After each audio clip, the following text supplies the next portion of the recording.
La décision du tribunal correctionnel de Nice vient de tomber. Son avocate et ses amis font corps. Edwin Malbeuf, journaliste au magazine alternatif Mouais, est condamné à 1 an de prison avec sursis pour avoir jeté un pavé dans la vitrine de la permanence d'Éric Ciotti. C'est une peine qui est assez lourde pour des faits de cette nature. C'est pas quelque chose de prémédité, c'est pas comme ça qu'on milite habituellement. J'aurais aimé être jugé seulement à l'aune de ce simple fait et pas de tout ce qu'on y a mis derrière, quoi. Voilà.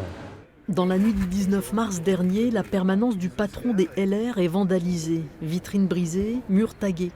La motion ou le pavé. L'inscription ne laisse aucun doute sur la motivation politique des dégradations.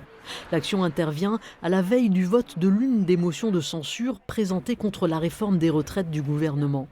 Recherche ADN, surveillance du domicile.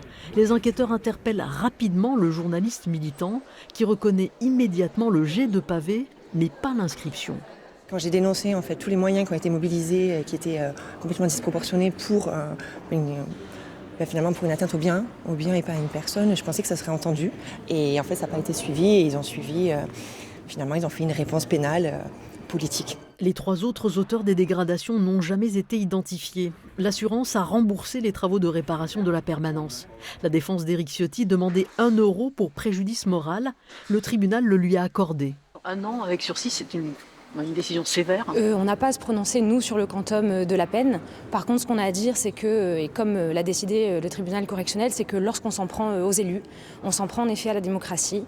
Et je pense qu'il a été rappelé aujourd'hui que la liberté de manifester et éventuellement de s'opposer ne peut pas s'apparenter, en tout cas, à la liberté de détruire.